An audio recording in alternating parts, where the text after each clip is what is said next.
got home on mid-tour leave, and that's my leave from Iraq. February 12th, I think it was. This letter is from February 24th, and I still didn't get to see her yet. We were having trouble seeing each other because she was about 3.5, 4 hours away at Fort Hood. And I think a week after I got home, she was in the field through Monday through Friday doing training to get ready to deploy to Iraq. So since she was in the field 24 hours a day from Monday through Friday, I really couldn't go, just go spend time with her even after she got off work, because she didn't get off work if she's in the field. So she came in on the weekends, which only gave me, 2 weekends to see her. In the second weekend I was home, we planned on me to take a bus. Which a bus, oh my god, the bus trip sucked so bad. It was about 16 hours there and back because of the layovers and the waits and stuff like that. Oh, it was horrible. But I was willing to make that trip for somebody I love. And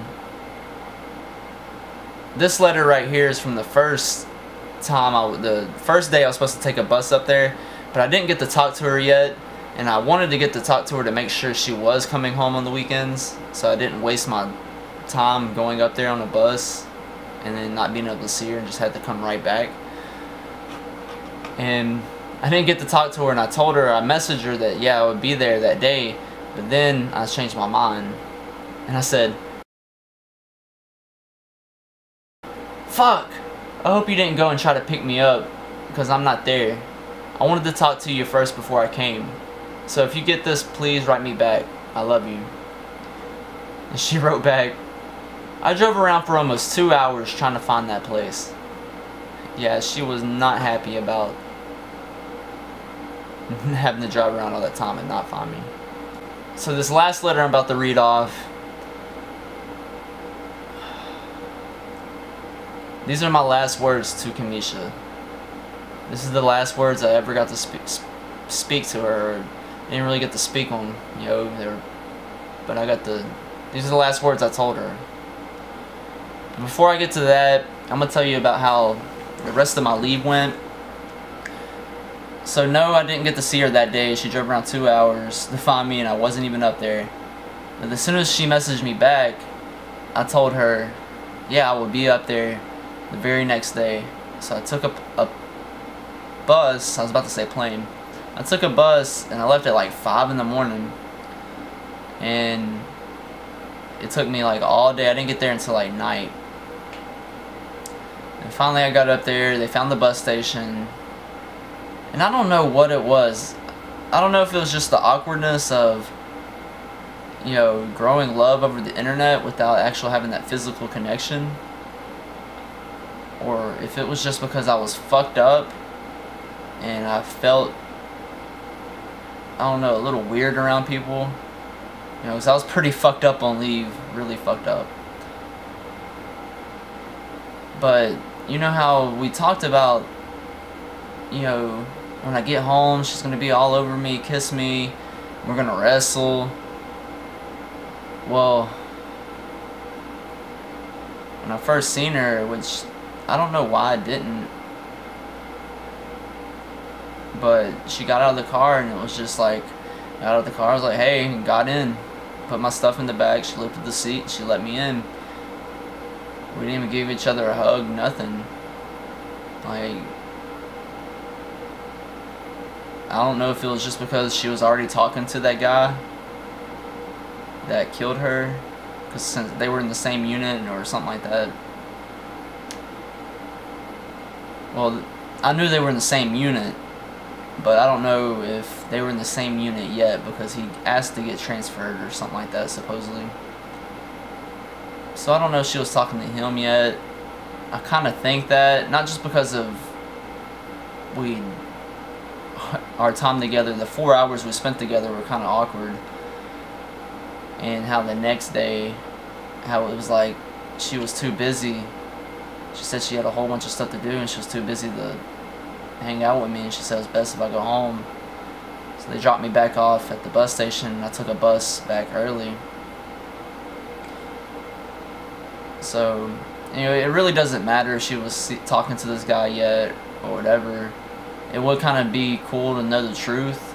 You know, even if she did cheat on me, which I'm not saying she did cheat on me, I'll clear that up. I'm not saying she did, I don't know. And honestly, I don't really fully care.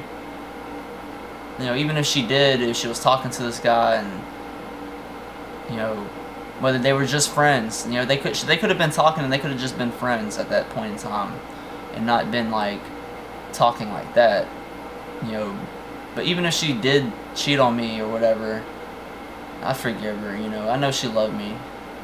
You know, I honestly believe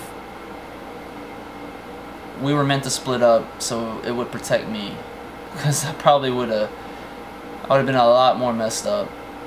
It would have took me way longer to get over her, which obviously, you know, you don't fully get over losing somebody you love, especially in a horrible way.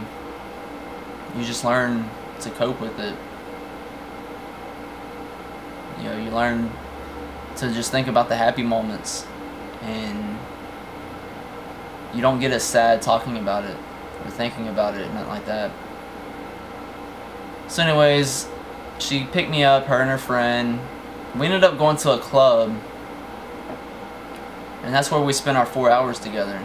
We were inside of a club. I don't even think we even danced. We just kind of walked around. Didn't really get to talk to her. So we're inside of a club. Like, honestly, that's not how I wanted to spend my time with her, was in a club. You know, I actually wanted to get to spend time with her. So we're in the club, we leave, and I end up losing my military ID in the club somehow. So I couldn't get back on base, and I planned on, you know, staying in her room. And we tried to drive through, and sure enough, I didn't have my ID. So we turned around, they dropped me off at a hotel. I only withdrew $1,200 the whole time I was on leave, and I was at the very end of my money.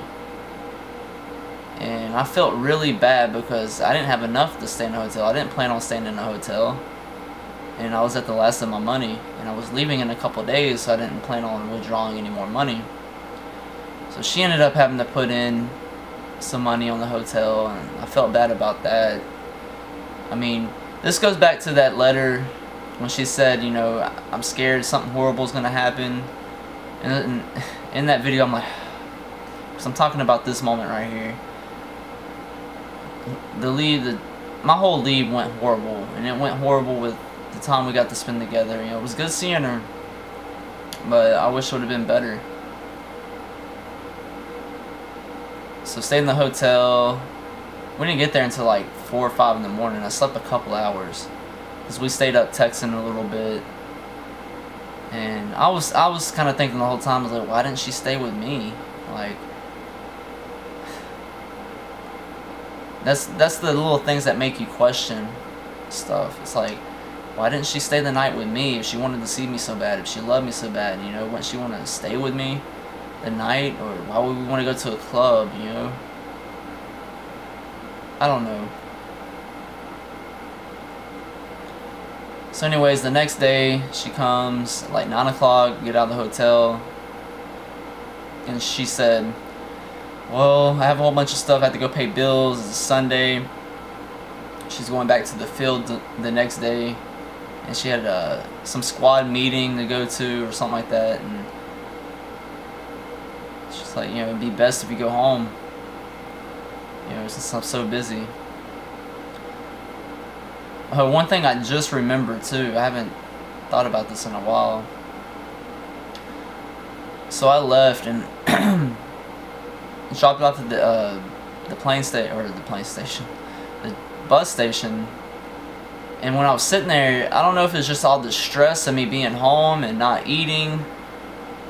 Could have been a combination of being dehydrated from not eating and drinking well, no sleep, and being so stressed out, and anxiety being up.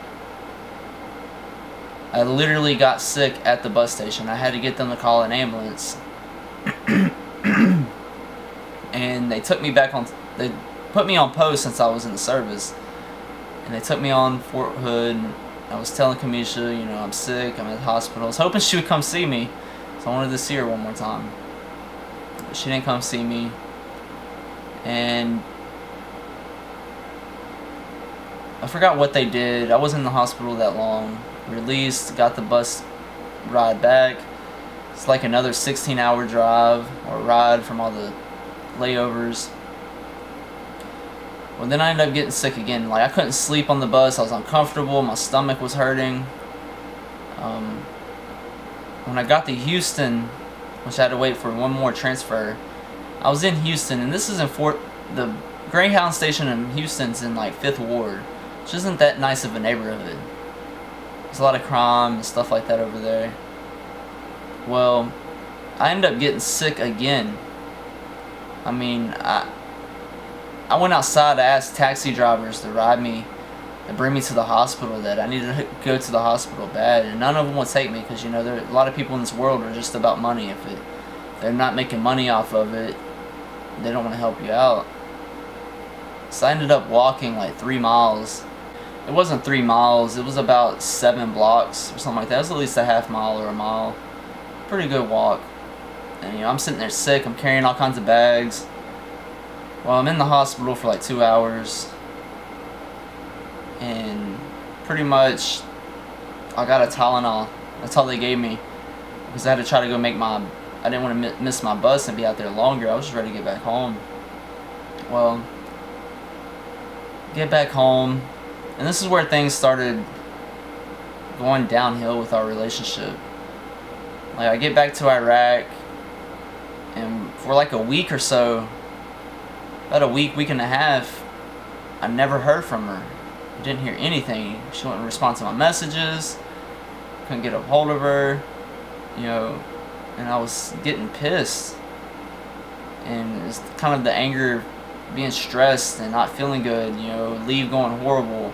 And then questioning, like, wow, you know, maybe she didn't like me. Maybe I got home and that was it. You know, she didn't want nothing to do with me. So that's when I read her this letter, or I wrote her this letter. I said, and this was sent on April 1st, 2007. Yeah, what a good April Fool's joke this is, huh? But I said, that's cool that you don't want to talk to me.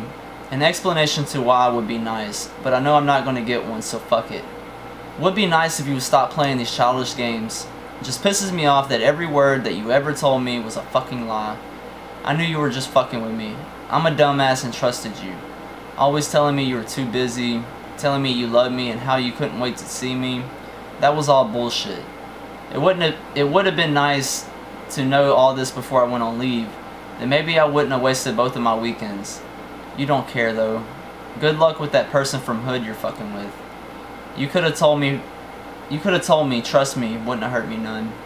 Which, that's a lie, it would have hurt me. Can you at least send my camera to my house so my family can send it to me?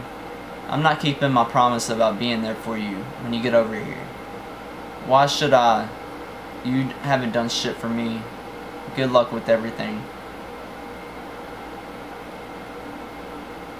That's the whole thing about thinking she was seeing somebody at Fort Hood. One of our best friend's sisters told me that, yeah, she's talking to somebody at Fort Hood, and that was like the last straw for me. That's one of the things that just pissed me off, because I really thought maybe she was, and to this day I don't know if she was or not. Her best friend, when I asked her, I was like, was she seeing this guy before we split up? And she thought about it, and she told me no. And I don't know, I kind of think she was lying to me, and maybe she was lying to me to protect me, but lies do not protect anybody. The truth is what heals. And anyways, she wrote back, you just think you know everything, don't you? And that was the last time I talked to her. You know, so maybe her saying you just think you know everything is maybe she was talking with this guy and he was already abusive, and maybe she was scared of him and she stayed with him, got with him because he was scary. I don't know. Um, you know, I didn't know everything. And the thing I learned from that letter, from my last words to her, that were so full of hate, you know, the stress of Iraq had a lot to do with it. Me changing, you know, war changes you. I was angry. But one thing that I learned from that is to be careful of what you say to people. No matter how mad you are, no matter how bad you don't like the person, you never know if those words could be the last ones you ever say to them. And if they're hateful words that you didn't really mean, it really fucks with you. So that's why I try not to say stuff I don't mean to people. And I get very irritated when people lash out just because they're mad and start saying shit they don't mean. You know, it really gets to me. 'Cause it's like, you better watch what you say. Well, anyways, these last few letters are between me and her sister. And I wanted to read off some of them because it kind of goes to show of how I was dealing with it in August 28th. And her sister wrote me and she said, "Hey, you are in the same place that my sister was at, huh? Please tell me why her boyfriend shot her, please." And I said, "Yeah, I'm in Iraq, but she was in Balad and I'm in Baghdad," which she was shot in Baghdad. She was only about 15 minutes away from me. I said, "I really wish I knew that answer. I really do. Me and her dated earlier this year. She was the best girl I've ever had and will ever have. If you ever need anybody to talk to, know that I'm always here. I didn't know she had a younger sister. I knew about Shanta," which the funny thing about this is, you'll find out in a minute. "All I have to say is that she is in a better place now, trust me. And I hope that motherfucker rots in hell." Which now, I don't wish hell on anybody. I really don't. I've been to hell and back. You don't want to go to hell. And I don't wish hell on my worst enemy. If anything, I pray for them and hope that they do change so they don't go to hell. There's not an hour of the day that goes by that I don't think about her. How is everybody holding up? I've talked to your mom a couple of times, which reminds me I need to call her soon. She said when I get home, she'll take me to go see Kamisha since they didn't let me go home to her funeral. I hope everything is getting better. If not, it will, I promise. I still hurt every day, but eventually it will hurt less and less. Just remember all the good times." She said, "Hey, this is Shanta." "That's okay though. I know you liked her a lot. I wish she would have stayed with you, because I know you wouldn't have shot her. I know what you mean by I hope he burns in hell. I don't wish that on no one, but him I do. He took my whole world from me. It seems I'll miss her forever. I just wish more memories could have been made." I'm sorry, you are Shanta. I feel like a dumbass now. I thought you were older. That's okay, I understand.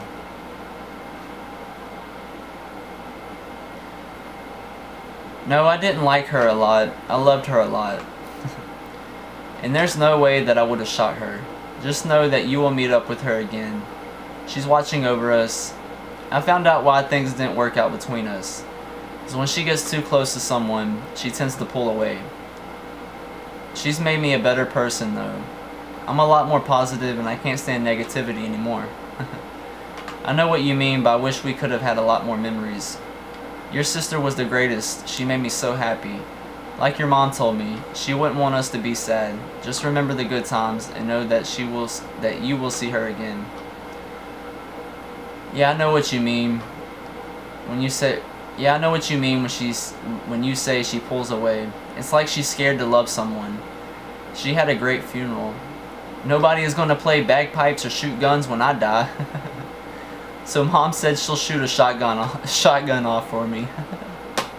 I thought that message was awesome. I told your mom that the first person I was going to see when I got home was her. I would really like to meet you and see Joseph, since I haven't seen him in forever. So if you want, we can stay in touch so you know when I'll be home.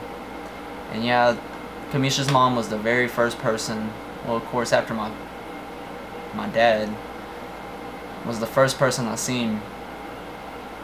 You know, the only reason I see my dad first is because I had to come to my house first. And I'm not saying that being disrespectful. It's good seeing my dad, you know. Anyway, she said, yeah, that would be great. Joe said he knew you and wanted to see you when you came down last time. He said, they gave me y'all's number and I never called. I'm always running everywhere when I'm home. Well, just call. It's okay. Joe wanted to talk to you. And I said, hey, I've been thinking about something that I want to do. When I get home, I want to get your son a few toys and clothes. I love kids. I can't wait to have one. My sister is having her baby a couple weeks before I get home. She said, you don't have to do that, but if you want to, that's fine. I wish my sister could have held Hayden. I was going to tell you that I think my sister ate lunch with that guy before he killed her because they sent some of her stuff home and what was in her pocket and what was in her pockets, and there was a receipt that said she ate at Subway the day she passed away.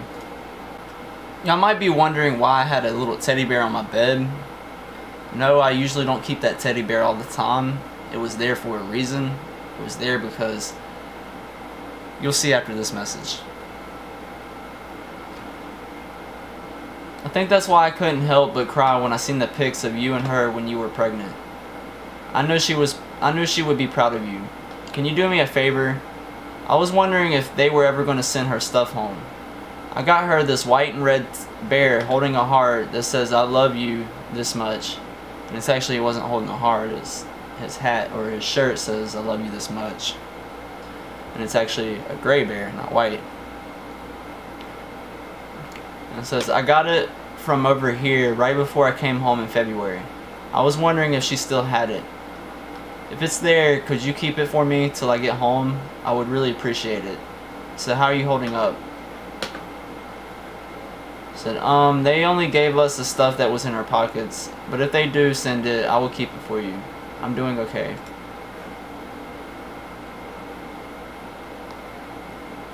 See, I got her this teddy bear, and I thought it was really cool how she ended up keeping it, because that shows that she really did care about me. That's what I get from it, because if you didn't care about somebody, you're not going to keep something that reminds you of them. I wouldn't think you would. So I thought it was awesome that she kept it and her family gave it back to me. I actually used to sleep with this thing back in 2009 when I was really fucked up and doing bad and really just missed her. Felt real lonely. So I used to sleep with it, and the only reason it was on my bed during this series is it was there for a reason, so you could see it in the videos. And there was actually somebody who did comment asking why I had a bear, and I told them. They were like, why does a soldier have a bear? And I commented and told them, they're like, oh, sorry, didn't mean to disrespect you, which I didn't take it as disrespect. But that's the story behind this bear. I'm thinking about what I might do is I might give it to somebody I really love, you know, to get rid of it. Because it's not good to always hang on to things that remind you about somebody if they bring negative emotions. So I really don't get negative emotions. It's pretty much just been sitting over there for a while. You know, I see it. I don't know. Maybe one day if I ever decide to get rid of it, I think the way I will get rid of it instead of like burning it or throwing it away is, since this is pretty much this could be a symbol of respect. If I give it to somebody else, I'll tell them the meaning, why this means a lot to me, and give it to them. I don't know. Any ideas on what I should do with it? Let me know. Boys, a few of the letters, last little letters before I end this is, I appreciate it. I was doing good. I'm talking to Amanda, and she has pictures of when they brought your sister to Fort Hood. I got the answer I've been wanting to know. I knew Kamisha loved me, but I had to hear it from somebody. She told me that Kamisha told her that she truly loved me, that she didn't want a relationship while being over here, that she was scared of losing me while I was scared of losing her. And she said, well, I could have told you that. She always talked about you. That's what everybody tells me. I'm listening to our song right now, Chasing Cars by Snow Patrol. There was a playlist made on my iTunes, and the only song in it was that song. Can you tell me what she would say about me? Sorry, just curious. Hey, she would say that y'all had a favorite star in the sky, and that she really loved you. She was supposed to have a family with you. And we would always look at the stars, and one of them was Orion's Belt. Some ones we would look at a lot. And the thing about the whole playlist in my iTunes, I don't know if it was my roommate in Iraq who made a playlist and put that song because he knew that was our song, or if it just magically showed up. Just somehow the song was there in the playlist. I noticed it, and it kind of think it was my roommate, you know, trying to make me feel better, which is awesome. But motherfucker won't tell me the truth, which I haven't even asked him. But one other weird thing of how I knew Kamisha forgave me was, and I know a lot of y'all probably aren't gonna believe this, but this thing I'm about to tell you has only happened a couple times.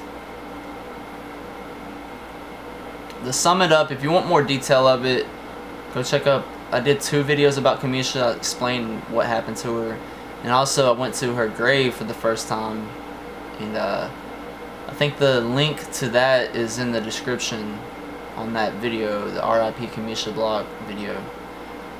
So if you want more detail on this, just go check that out. But to sum it up, to tell it real quick, since this video is getting very long, I was laying on my bed and it was kind of dark. My eyes were closed, and if you push on your eyes like this, not too hard where you go blind, but if you put a little pressure for about 30 seconds, you'll start to see all these weird colors come up. They'll go like this, and there's just a whole bunch of colors and lines. Well, when that happened without me pressing on them, I was just laying there, and that started happening. It's never happened before, and it started going to a circle, and I kept focusing on it and kept going in the circle, and somebody's face kept being more and more vivid, being way more vivid, and eventually it was, I seen eyes, I seen a nose and a mouth, and it started to freak me the fuck out, and it started looking like Kamisha, and it really freaked me the fuck out. And I opened my eyes, you know, because I thought that's what it was. I thought it was like something fucking up with my eyes, and I did it, and it wouldn't go away. I mean, I could focus on something, and it would start doing it all over with my eyes open. And that's when I really started getting freaked out. And that's how I knew it had to be a sign. Anyways, I was laying on my bed, and it felt like somebody got on top of me and kissed me. And that really freaked me out. I knew that was Kamisha. It was Kamisha telling me that she forgave me, I guess, and that, you know, she loved me. It was something happened to give me closure, I guess. And I don't know. That thing's only happened a couple times, and usually one time it happened was when I was talking about Iraq with somebody for a little bit. And like I said, when I used to talk about Iraq a lot, I would get nightmares that night. Well, that thing happened when I talked about Iraq a little bit, and I think I might have talked about Kamisha, and I don't know, it's only happened a couple times, and that's what I took from it was just a sign that she forgave me. Anyways, the last few letters. I can't look at our stars because you can only see Orion's Belt in the spring, and plus there hasn't been too many stars out lately because it's been too cloudy. I wanted ice cream when I went home, so she would tell me, I will get you some damn ice cream, just as long as you give me the stars. I stared at the North Star for about an hour straight about a week ago, because it was the only star out. Y'all seem perfect together. She was just scared to lose you, I think.